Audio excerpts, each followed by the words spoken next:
大家好，我是田园。今天给大家分享一个没有烤箱也能做的小面包。首先我们准备250克的高筋面粉，先加入3克酵母粉，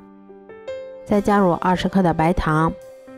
然后用筷子先把它们充分搅拌均匀。接着我们先打入1颗60克的鸡蛋，再少量多次的加入大约100毫升的清水，然后用筷子先把它们搅拌成这种面絮状，再下手把它们揉成像这样偏软一些的光滑面团。接着我们把它移到面板上，像搓衣服一样给它继续揉搓10分钟左右，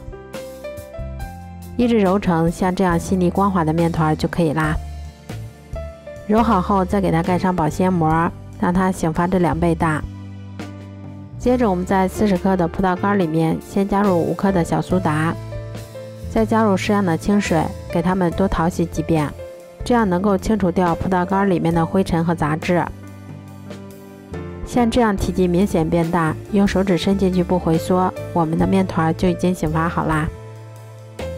接着我们把它移到面板上，先像这样给它折叠几下，排出里面的空气，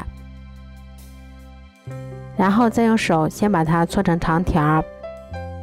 再用刀把它切成大小均匀的小剂子。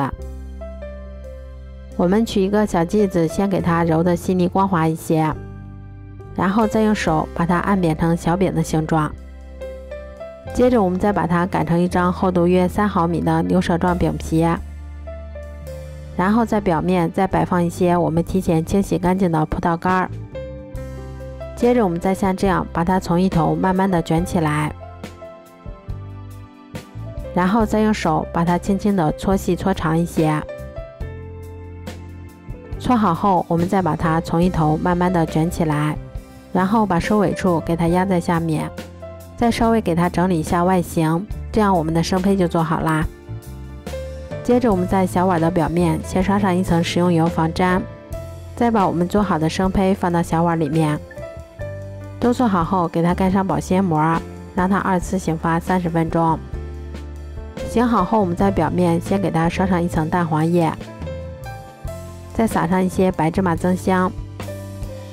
然后再给它盖上一层耐高温的保鲜膜，防止水蒸气的进入。接着我们再把它放到蒸屉里面，冷水上锅，开锅后用大火蒸30分钟，再焖5分钟就可以出锅啦。这样做出的小碗面包吃起来非常的松软香甜，添加了葡萄干以后吃起来酸酸甜甜的，味道比外面买的还要好。稍微放凉以后，我们把它放到保鲜袋里面密封保存，这样即使凉了以后也不会硬。如果喜欢的话就试试吧，喜欢我的视频就关注我吧，谢谢您的支持。